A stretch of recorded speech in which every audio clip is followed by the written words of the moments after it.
Bon, du coup, bonjour Antoine. Bonjour. Donc, tu as lancé Freebie et du coup, la première question que je pose généralement aux entrepreneurs, c'est qui se cache derrière Freebie en fait? Derrière- Carrément, je m'appelle Antoine Legendre et du coup, je suis designer spécialisé en UX et en UI et du coup, ça fait à peu près 6 ans que je suis en freelance. Je fais sur ma 7e année et du coup, j'ai fait pas mal de prestations de design qui touchent un peu à tout, à l'UX, à l'UI, au motion design. J'ai fait un peu d'intégration aussi. Mais du coup, je me suis spécialisé vraiment en UX UI depuis 3 4 ans parce que je pense qu'il faut se spécialiser au bout d'un moment aussi. Et donc, du coup, j'ai choisi ça vraiment parce que je kiffe, c'est la conception et après d'habiller toute cette conception en graphisme. Ok, et du coup, tu avais ton agence de UI UX design? C'était pas vraiment une agence, mais j'étais en freelance, quoi. J'avais une auto-entreprise. Mais au final, je bossais avec plein de freelance. Et justement, ce qui était intéressant, c'est de pouvoir amener des compétences différentes pour faire des plus gros projets. Et du coup, je bossais beaucoup avec un développeur, je bossais aussi avec un psychologue ergonome, avec qui on fait des tests utilisateurs assez poussés. Ouais. Puis avec des motion designers quand il faut faire des vidéos. Donc à chaque fois, j'avais monté un petit cercle un peu de freelance pour qu'on puisse gérer des projets à plusieurs, quoi. Ok. Et tu peux me donner un peu ton parcours qui t'a amené à faire ce que tu fais aujourd'hui? Yes, moi j'ai fait une licence de web design à l'EMI, c'est à Paris, c'est l'École européenne des métiers de l'Internet. Du coup, c'était en 3 ans et la première année c'est assez généraliste où on touche au développement, au design, au marketing. Et deuxième année tu te spécialises du coup dans un des trois domaines. Et moi j'ai pris le design et après en troisième année vraiment spécialisé en UX. Et en fait c'est en même temps que mes études que je me suis mis en free et c'est comme ça en fait que j'ai pu avoir des premiers clients et de pouvoir avoir du temps pour gérer cette première année de freelance qui est toujours un peu compliquée pour tout le monde, je pense. Ouais, et ça n'a pas été trop compliqué justement de te lancer en même temps que tes études? Tu as réussi à avoir, t'avais des gros contrats, ça te prenait pas trop de temps? Alors j'avais des petits contrats, mais justement, je pense que c'est hyper important de se mettre en même temps que ses études, parce que c'est là où on a vraiment du temps. Parce que quand tu es étudiant, tu as forcément des trous dans ton emploi du temps ou t'as pas en mode charge de travail bloqué Ouais, quand es dans la vie active. Et donc du coup, ça permettait d'avoir des clients, de pas avoir le besoin d'avoir un vrai salaire parce que j'étais toujours étudiant. Et donc du coup, la première année, ça permettait un peu de tester si ça marchait vraiment. Et donc au final, moi j'ai trouvé ça assez enrichissant de pouvoir bosser, créer son propre cercle de clients au départ, en sachant que c'était pas une activité à temps plein. Mais du coup, ça permettait vraiment de tester le statut et savoir si ça plaisait ou pas, quoi. mais alors du coup là, tu plus du tout le statut de freelance maintenant, on est d'accord? Maintenant que tu as monté Freebie? Justement, parce que en fait, j'adore ça et en fait, je continue à faire des petites missions de temps en temps. Et aujourd'hui, mon temps, c'est plus 90% sur Freebie et 10% sur mon activité de freelance. Mais OK. justement, pour pouvoir en fait créer un outil comme ça, il faut qu'on puisse l'utiliser nous-mêmes. Sinon, on ne pourrait pas vraiment faire un outil qui correspond au free, quoi. Et c'est pour ça que moi, j'oblige, entre guillemets, les gens qui bossent avec moi de faire aussi des missions de freelance à côté pour être propre utilisateur de l'outil concret, quoi. OK. Tu as décidé de créer Freebie parce que tu trouvais ça nulle part en fait et t'as trouvé il y a eu un manque, tu un C'est manque que ça. tu as ressenti? C'est complètement ça. J'ai pris une mission chez Peugeot et j'étais en 4/5e du coup au studio de recherche et développement en UX sur la conception des interfaces dans les voitures autonomes. Et donc du coup, ça me prenait un peu toute la semaine et j'avais pas du tout l'habitude d'avoir des clients fixes, d'avoir des grosses missions. J'avais plus l'habitude d'avoir des missions ponctuelles et c'est moi qui gérais mon temps. Et donc du coup, je pouvais gérer mon activité administrative à côté, c'était pas un problème. Mais dès que j'ai pris cette mission, j'avais plus tout le temps, quoi. Et j'avais 14 clients en simultané et je savais pas si j'étais rentable, si je gagnais de l'argent, si j'avais le temps et je savais pas quand est-ce que je pouvais gérer mes factures et tout ça. Et c'est vraiment là que j'ai vraiment cherché des solutions qui existaient. Et les solutions concurrentes, on va dire, c'est l'outil de facturation, mais qui font que de la facturation. Et le problème, c'est que c'est la même chose qu'un Excel, mais dans un SaaS avec une couche de design. Il n'y avait pas d'automatisation et pas d'intelligence qui permettait vraiment de gagner du temps aux freelance, enfin notamment à moi.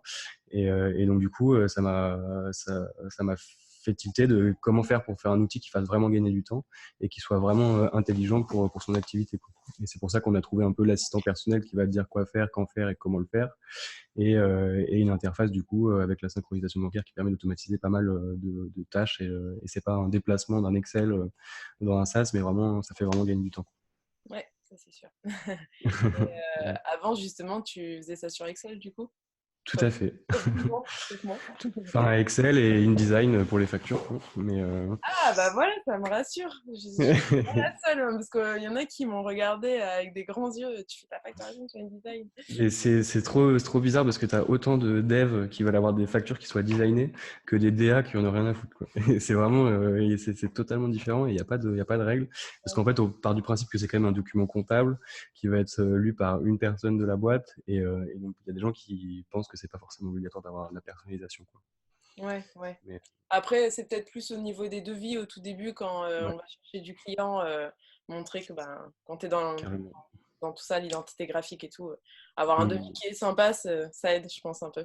C'est clair, mais je pense qu'en plus du devis, c'est bien d'avoir même une proposition commerciale ou c'est même un dossier qui va expliquer tout ça et bien designé, et puis en plus d'avoir un devis qui met les termes derrière, quoi. Pourquoi Freebie? Pourquoi ce nom? Pourquoi ce nom? Bah, en fait, c'était vraiment un peu l'inverse de être libre en mode be free. Et du coup, c'est ça comme ça que c'est venu Freebie. Le fait d'être libre et de pouvoir gérer son activité facilement, quoi.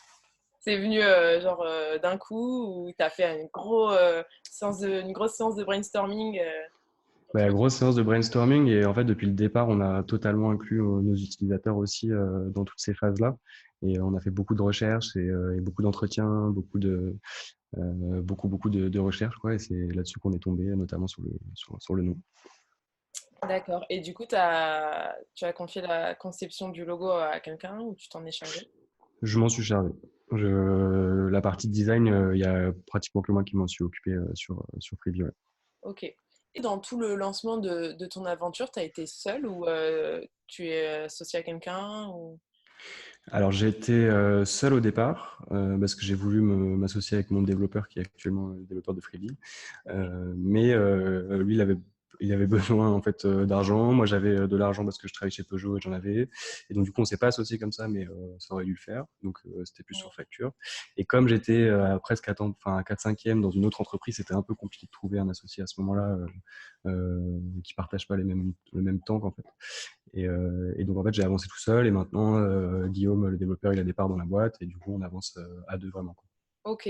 Donc, tu as un peu commencé l'aventure de Freebie tout seul.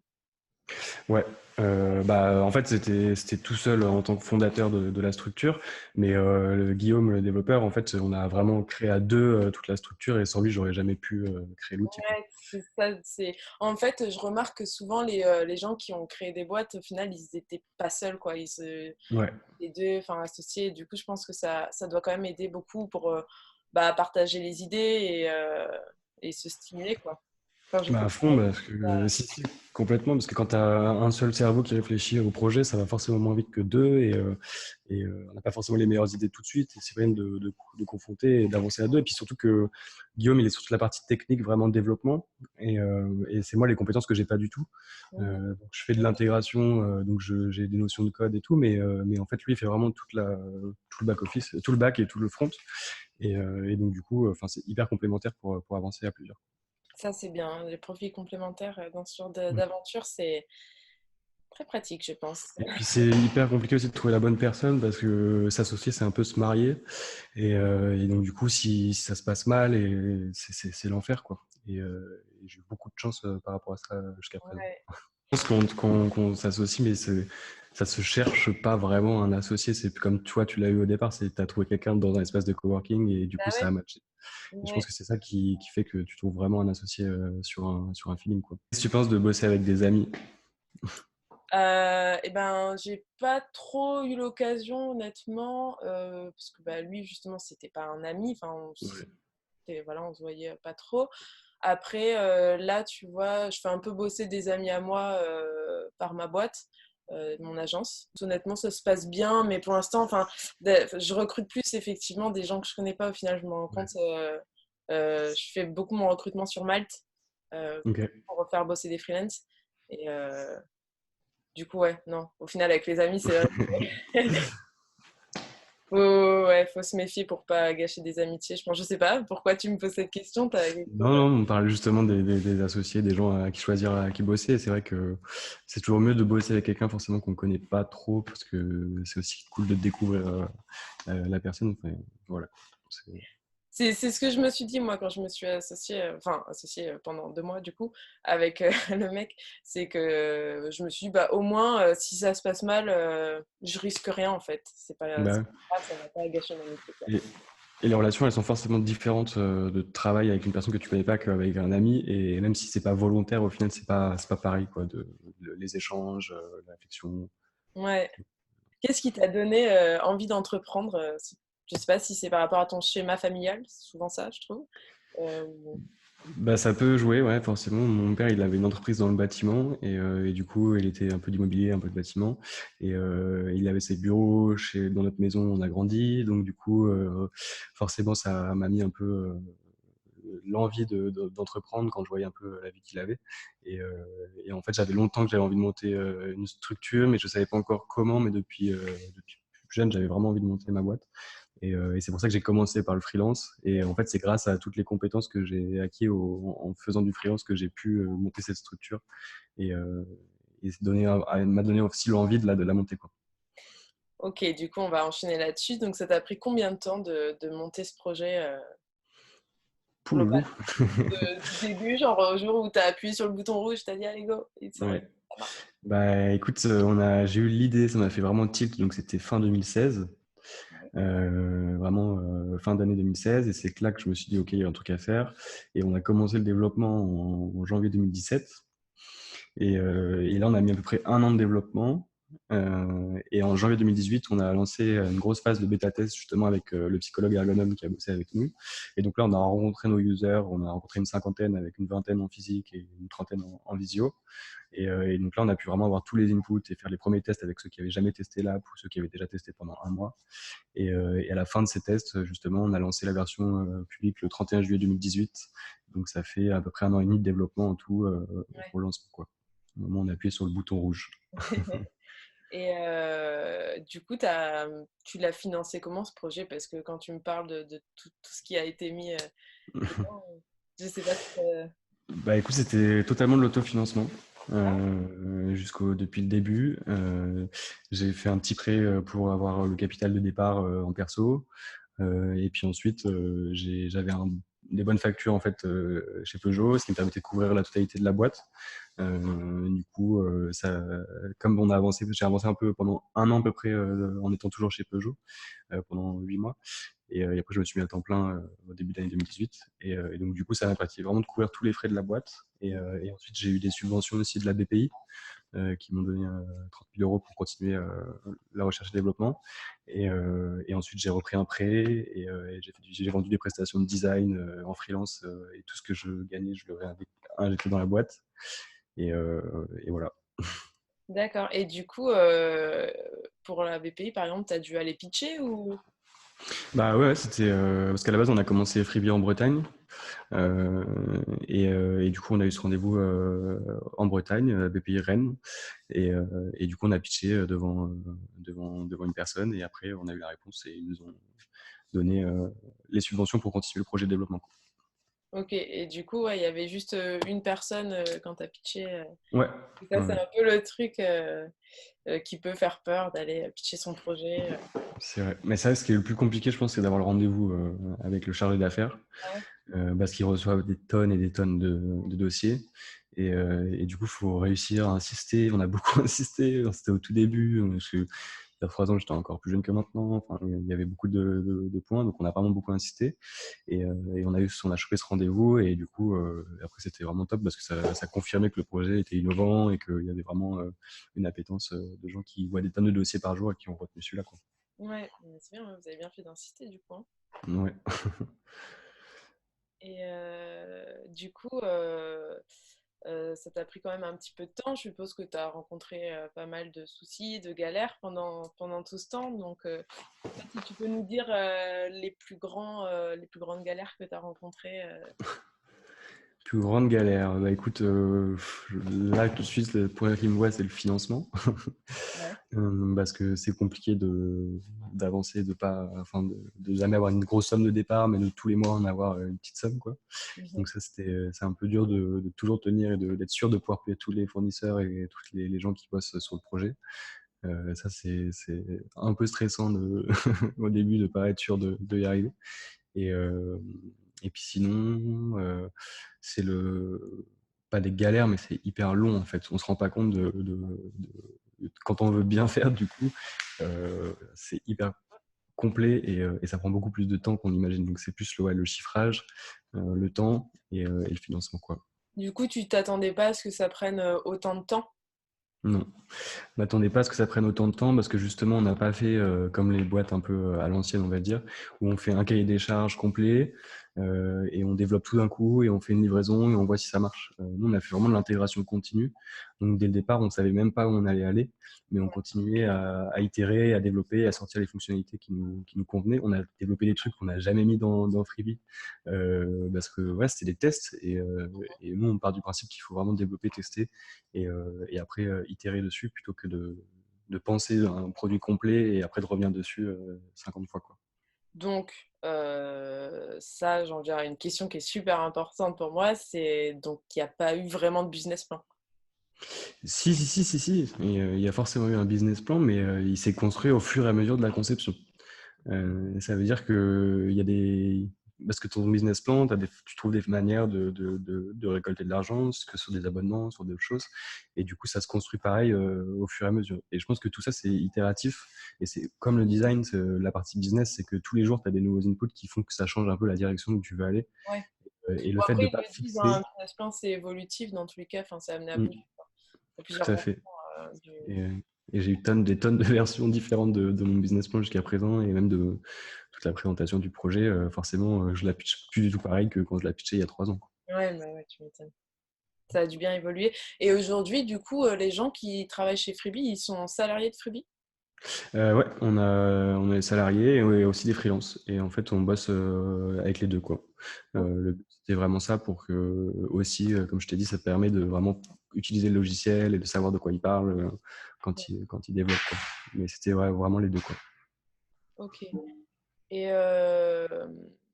quand t'as lancé Freebie, est-ce que tu as demandé un peu des conseils à ton entourage encore maintenant? Est-ce que tu demandes beaucoup de conseils ou est-ce que tu penses et tu vois juste avec ton développeur Les deux. Les deux. Je me suis entouré de beaucoup de conseils. J'ai pas hésité à aller frapper aux portes de personnes qui ont monté des boîtes et qui ont réussi pour récupérer des feedbacks. Il y a pas mal de gens qui suivent le projet aussi depuis longtemps, soit pas des mentors, mais des personnes qui sont seniors sur les sujets. Et donc, du coup, ouais, j'ai récupéré beaucoup de feedback. Je me suis rapproché de pas mal toutes les institutions publiques, on va dire, les banques de France, URSSAF, CCI, justement pour aller choper toutes les infos. Et d'ailleurs, il y a une astuce, c'est que la station F à Paris, on peut réserver sur le site des rendez-vous gratuits avec toutes ces institutions publiques.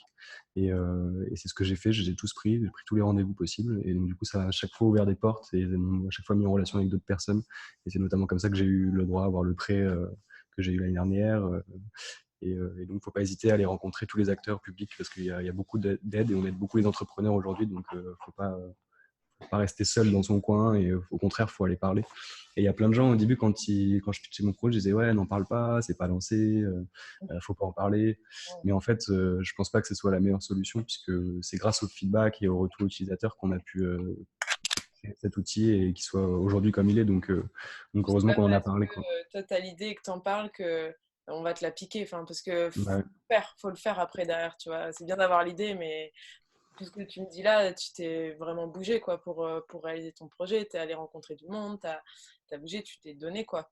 Donc au final, non, je pense que c'est bien moi d'en parler de son projet. Enfin, faut pas garder ça pour soi. Et puis comme ça, il y a des gens qui peuvent toujours avoir des avis super intéressants et au final te faire avancer plutôt que se dire ah tiens, je vais lui piquer son projet. Non, je pense. Enfin, bah, c'est ça aussi qui fait que sur Freebie, parce que tu as l'idée qui, déjà, je sais pas si tu es au courant, mais quand tu as l'idée, il y a forcément une personne dans le monde qui a la même idée au même moment.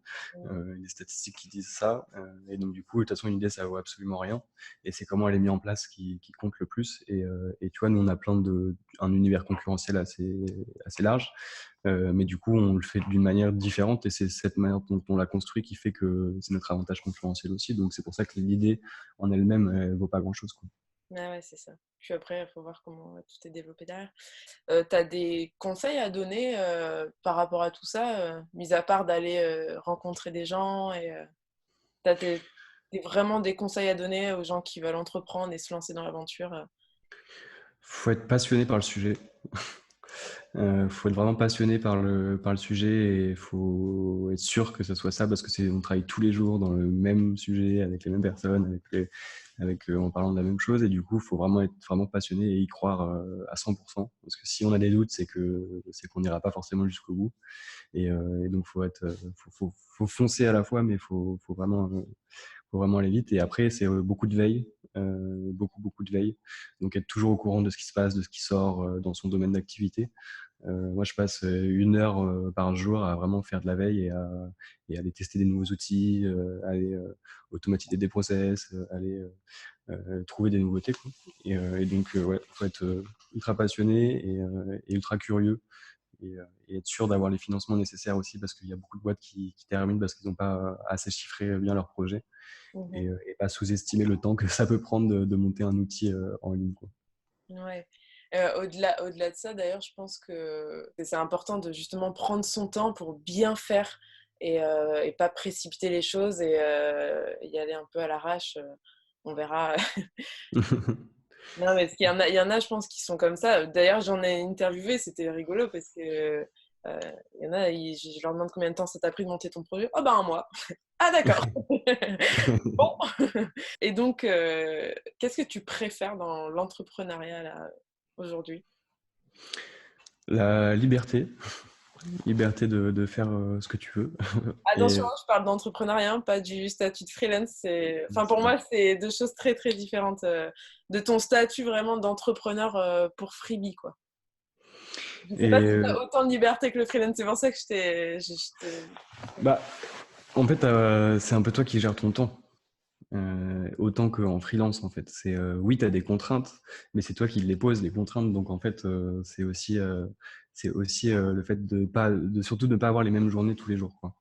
Ouais. Et ça, c'est un truc que je préfère le plus, c'est de pouvoir d'avoir des journées totalement différentes euh, aujourd'hui sur Freepik, quoi. Et de pouvoir en fait driver le projet comme bon le semble, quoi, et comme j'ai envie dans le sens où il veut aller. Parce que par rapport à tes salariés, par exemple, tu as peut-être des obligations que tu n'avais pas enfin, quand tu étais freelance. Quand tu es freelance, le lundi, bon là je parle par exemple pour mon cas, il fait beau, il y a des vagues le matin, bon je vais surfer et puis j'irai travailler plus tard le soir. Je pense Ouais. que quand tu es entrepreneur, que tu as des salariés et tout, il y a peut-être ce genre de choses que tu peux plus trop te permettre de faire parce que bah, il y a des gens qui t'attendent quoi. Ça, c'est vrai. Ça, c'est vrai qu'on n'est pas aussi libre qu'avant. Mais le but, c'est aussi de monter des équipes qui soient aussi autonomes. Mais c'est vrai que oui, non, je pars pas surfer le lundi matin en ce moment, quoi. À Paris, ça va être dur de toute façon. C'est sûr. Et les gens qui travaillent chez Freebie, ils ont un emploi du temps à respecter ou enfin, vous êtes assez flexible, ils peuvent travailler de chez eux ou... Hyper flex. C'est vraiment, moi, j'ai pas vraiment d'heures de travail définies. Je pense que aussi le bien-être des salariés, c'est le fait qu'ils soient un peu libres dans ce qu'ils font. Le temps qu'ils respectent aussi, c'est donnant-donnant, quoi. C'est pas, c'est libre, mais il n'y a pas de travail derrière. C'est que c'est libre, mais tant que le travail est bien fait et qu'il est fait en temps et en heure, qu'ils soient chez eux pour travailler ou dans un espace de coworking ou au bureau, euh, c'est un peu libre, quoi. Ça dépend. Si on est charrette sur un projet, sur un sujet, bah forcément on se voit plus. S'il y en a un qui a besoin d'être concentré à fond et qu'au bureau il y a plus de distorsion qu'au travail. Enfin voilà. Donc ça dépend vraiment des sprints qu'on fait, quoi. Du coup, tes salariés, ils sont plutôt jeunes, enfin même tous les gens avec qui tu travailles Ouais. sont plutôt jeunes. C'est plutôt jeune, mais c'est pas de. Enfin, tout est relatif, quoi. Ça dépend ce que tu appelles jeune, on n'est pas, il n'y a pas personne de plus de 30 ans. Bon. Il n'y a Voilà. personne depuis 30 ans? Non. Ah oui, donc c'est très jeune, ouais. Voilà. Mais c'est pour ça, en fait, je pense que c'est un des moyens aujourd'hui de les garder, c'est cette liberté, en fait. Enfin, notre génération, on a besoin de ça, je pense, Mm. de vachement de liberté, quoi. Aller tous les jours, arriver à 9h pile, partir à 17h pile Ah au ouais, non. bureau. Mais ça, c'est... Enfin, moi, je sais que je... C'est l'angoisse. Ouais, c'est l'angoisse, vraiment, c'est ça, en fait. Mais c'est tout ce qui m'a déplu en fait dans la grosse mission que j'ai pris chez Peugeot, c'est que c'était ça, quoi. J'étais en freelance, mais j'étais tout le temps chez eux en physique, en machin. Il n'y avait pas du tout d'autant de liberté que quand tu es vraiment en free, quoi. Et c'est pour ça que le statut de freelance, ça me correspond vraiment parfaitement. Mais je pense, enfin, je le vois, plus j'en parle avec des gens, plus j'interviewe et tout, c'est vraiment la liberté de gérer ton emploi du temps, c'est vraiment la première chose qu'on me dit tout le temps, quoi. Ouais.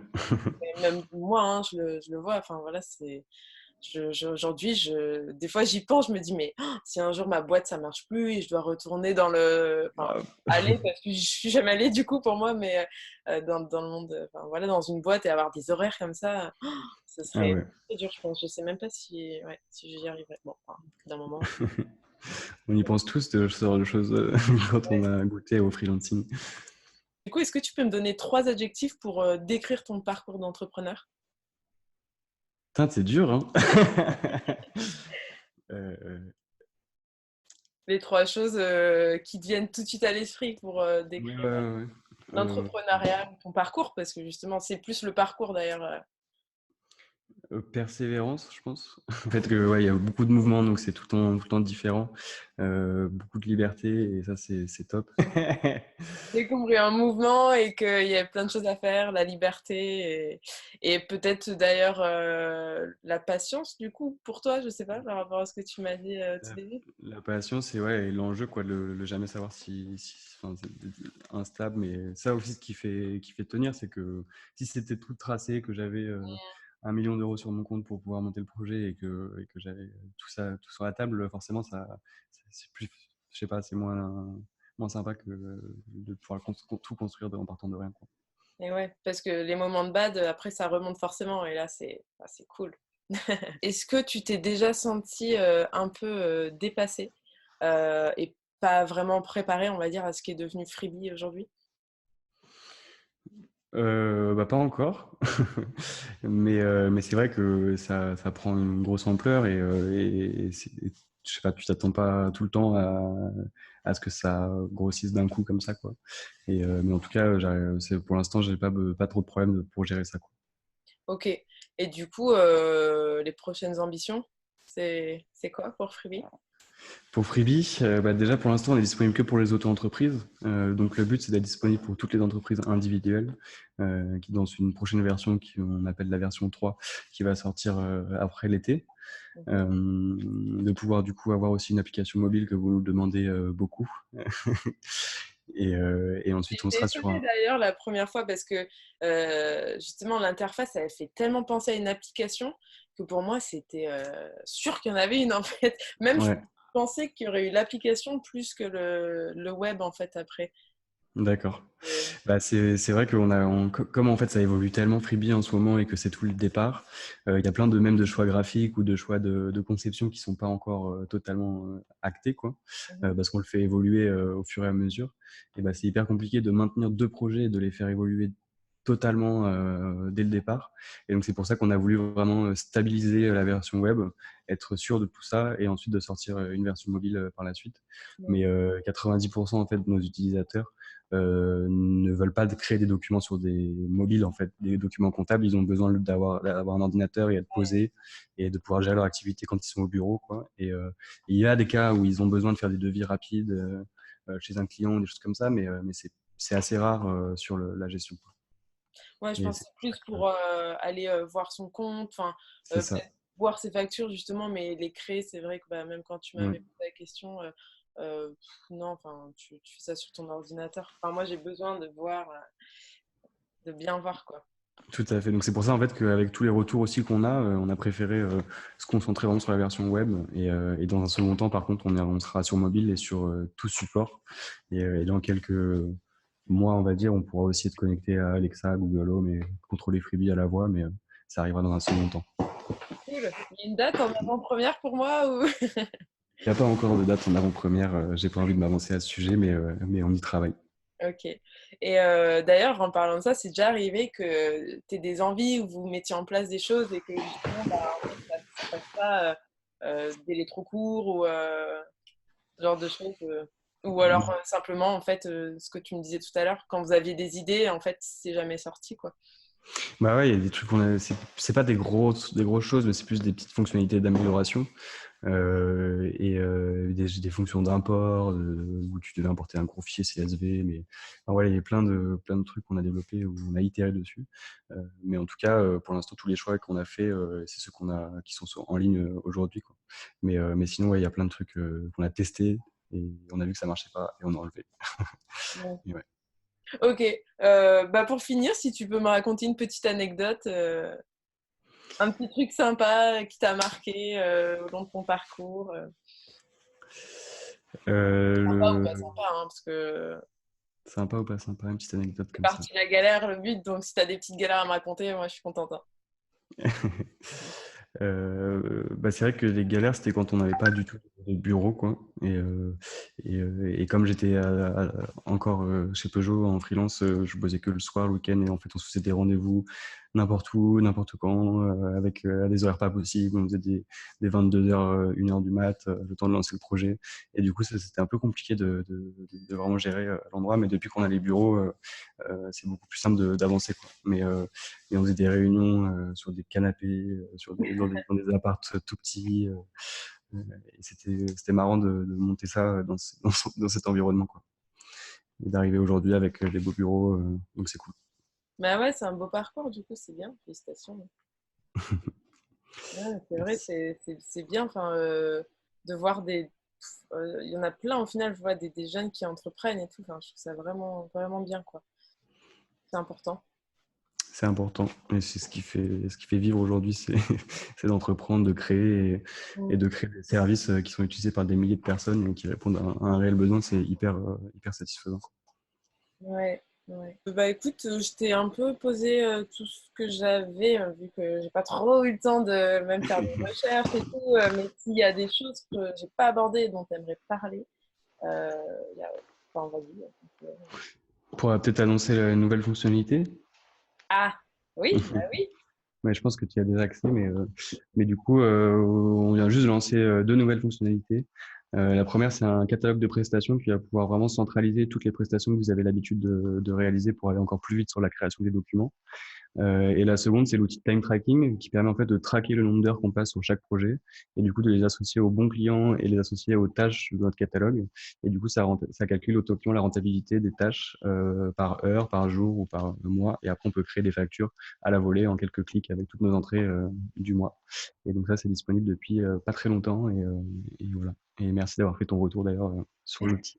Mais c'est génial, moi je trouve ça mais génial, même le catalogue de prestations, enfin, en fait c'est hyper intelligent, ça a été pensé, enfin, on voit que tu es UX quoi, parce que c'est vraiment intelligent en fait. Et justement tout à l'heure il y avait, bah, tu sais, je te parlais de ma coloc graphiste qui était là, Ouais. donc je lui ai remontré et tout, je lui ai dit mais regarde c'est trop bien, il y a le time tracking, je lui ai montré qu'on pouvait lier justement avec les factures et tout ça. Putain mais c'est génial, non mais attends mais je vais m'y mettre. Elle me dit là lundi c'est bon je me pose, je m'y mets. Je Trop pense que cool. lundi, elle va se mettre dessus parce que enfin, c'est vraiment c'est un gain de temps de fou et c'est intelligent quoi. Donc Ouais. Ça fait plaisir de voir des utilisatrices très contentes de ce service. ah non mais c'est vrai, bah, surtout quand je vois le temps que je passais avant, le temps perdu euh, à ça là, ouais ça change un Mais peu la vie quoi. c'est ça qui est fou, c'est qu'on reçoit des messages d'amour. Il y a des Ouais, gens qui nous ça envoient fait des trop mails, bien. merci, vous avez changé ma vie, je sais même pas comment je faisais avant Freebie. Et ça Mais fait c'est trop vrai. plaisir, quoi. Ça fait trop plaisir. J'ai fait le mois gratuit, mais dès le départ, je savais que j'allais Ok. m'engager. Enfin, c'était sûr, quoi. Mais c'est très bien hein, de faire ça, je trouve ça bien parce que du coup, ça permet vraiment de tester aussi euh, bah, le logiciel et tout ça et de voir comment ça marche. Mais ouais, c'était sûr, enfin, c'est tellement complet en fait que enfin, je pense que ça répond à tous nos besoins. Enfin, en tout cas, Mm. moi, il y avait vraiment tout, bon, sauf dont on parlait de la personnalisation, mais ça, c'est voilà, un petit plus, on va dire. Ça va arriver. C'est Mais tout à c'est ça fait. qu'on voulait faire, c'est vraiment de faire un outil où ça soit pas un peu comme l'habitude des SaaS actuels, c'est dès que tu as besoin de faire une action, on te demande de payer plus, quoi. Et nous, c'est tout ce qu'on voulait pas faire. C'est vraiment, tu as un mois pour tester, tu as toutes les fonctionnalités qu'on propose. Et c'est grâce, en fait, parce que nous, c'est pas une fonctionnalité qui fait que tu prends, c'est l'ensemble des fonctionnalités connectées. Et donc, du coup, si tu peux pas tester, en fait, l'intelligence qu'il y a avec la synchronisation bancaire ou le matching automatique des documents, en fait, tu vois pas l'intérêt que de gagner forcément du temps. Et donc, nous, on a vraiment voulu faire ça. On ne prend pas de pourcentage sur des paiements, des factures. Ça, je trouve ça complètement ouf. Et de gens qui peuvent faire ça. Et donc, nous, c'est un abonnement et il y a tout dedans. Et les données, elles restent chez nous et on va pas s'en servir pour faire plus d'argent dessus avec vos données. Et c'est vraiment ça qu'on voulait faire sur Freely, quoi. Et j'ai la chance de travailler avec des devs qui soient ultra rédhibitoires sur les datas. Et du coup, ça permet de tous en phase là-dessus, quoi. Mais ça se voit que ça a été créé par des freelances en fait. Mais c'est vrai, hein, parce que enfin, vous avez pensé à tout, quoi, toutes les choses qui étaient galères en fait, enfin, pour nous, statut. Et une dernière chose d'ailleurs, ça a pas été compliqué de gérer la synchronisation avec l'URSSAF, le fait que ça déclare pour nous. Enfin, comment vous avez fait en fait? Je trouve ça dingue. Bah écoute, justement, j'ai pris un rendez-vous avec l'URSSAF et je leur ai parlé du sujet et je leur ai dit qu'on aimerait bien faire la déclaration automatique du chiffre d'affaires. Malheureusement, l'URSSAF ne propose pas encore d'API pour le faire. Et on m'avait dit, bon, bah, je vous mettrai en relation avec l'ACOS, qui est le groupe qui gère l'URSSAF. Et en fait, on m'a jamais mis en relation avec l'ACOS. Et du coup, j'avais dit à la personne, bah, moi, j'aimerais vraiment parler avec quelqu'un de cette entreprise parce qu'on va le faire quoi qu'il arrive. Et donc, on voudrait que ça soit totalement connecté grâce à vous, quoi. Mm. Et donc, du coup, j'ai pas eu de nouvelles grâce à ça. Et donc, on a trouvé un système qui permet euh, de se connecter et de déclarer en stimulant que ce soit vous qui le fassiez. Ah ouais, donc en fait, ça a été même pas en accord avec l'URSSAF. Enfin, ils ont jamais répondu à vos demandes, quoi. C'est ça. C'est fou ça. La France. En C'est tout surtout cas, que ça permet aux gens de ne pas être en retard sur des déclarations, de pouvoir d'être sûr que les gens déclarent. Et c'est dommage de ne pas nous avoir ouvert la porte à ce moment-là, quoi. Mais au final, c'est voilà. et du coup, vous avez une boîte à idées chez Freebie parce qu'il y a tellement de trucs que la petite boîte à idées où quelqu'un met ça. Je sais pas, enfin, il y a On plein de a, trucs que même moi, j'aurais pas pensé. bah, on a un Trello. Ouais, On a un Trello où, en fait, dès qu'un utilisateur nous demande quelque chose, il y a automatiquement une carte qui se crée avec sa demande. Et du coup, si on sort cette fonctionnalité, on prévient l'utilisateur quand c'est sorti. Et on a, par exemple, un tableau qui s'appelle Future Feature et qui permet de mettre toutes nos idées dedans et on les classe par priorité. Et ensuite, tu l'as vu en bas à gauche de ton écran, tu peux voter pour les fonctionnalités pour Freebie. Et pareil, du coup, ça permet de savoir ce que vous voulez en premier et de pouvoir voter pour ces features qui vous plaisent le plus, quoi. Et ok. après, en fonction de ça, on regarde celles qui marchent, enfin celles qui sont le plus cohérentes. On regarde celles qui sont le plus simples à implémenter et ça n'impacte pas beaucoup de développement tout de suite. Et en fonction des demandes, on fait pas mal de recherches. Donc, on va appeler nos users et savoir ce qu'ils en pensent. Et ensuite, on fait de la conception, on fait des tests. On fait tester à une cinquantaine de personnes qui sont un peu notre pool de bêta-testeurs sur Freebie. Et dès qu'ils nous ont tous fait un retour positif, on lance la fonctionnalité. C'est chouette, c'est bien. Voilà. Même ouais, le fait que même nous, en fait, on ait notre petit mot à dire, Bah ouais. ça donne de l'importance et ça montre que ouais, vous écoutez vraiment, vous faites ça pour nous, quoi. Non, c'est C'est ça. vraiment un bon outil pour tous ceux qui nous écoutent. Go sur Fibre. Et sans spoiler, bientôt on pourra se faire payer ses factures directement en ligne avec un petit bouton de paiement grâce à Stripe. Voilà. Ah, ça, c'est bien. Ça, c'est vraiment Et chouette. encore une fois, on ne prend aucune commission sur la fonctionnalité, mais c'est que les commissions de Stripe qui seront directement prélevées sur la facture. Du coup, je l'ai eu, ma petite breaking news. Tu l'as eu. Non, ça va être bien. Ça va peut-être éviter que certains payent en retard toujours les En mêmes. fait, ils auraient plus d'excuses. C'est ça ce qu'on veut faire, c'est que tu as un bouton de paiement, il y a juste à cliquer, mettre ta carte, ça prend 15 secondes. Donc du coup, il n'y a plus de «Ah, j'ai pas le temps» ou «J'ai demandé à la compta de le faire», quoi. Voilà. Ah, j'ai une cliente qui va être contente. C'est moi qui vais être contente parce que elle est toujours en retard, quoi. Écoute, bah merci beaucoup d'avoir pris le temps et tout ça de faire cette petite interview. Bah, avec grand plaisir. Merci à toi de m'avoir invité. Non, c'était bien et c'est hyper intéressant et je pense que ça va en motiver certains parce que tu as parlé de plein de choses dans ton parcours qui sont vraiment intéressantes, je pense. Donc, merci beaucoup. Bah, avec grand plaisir. Je,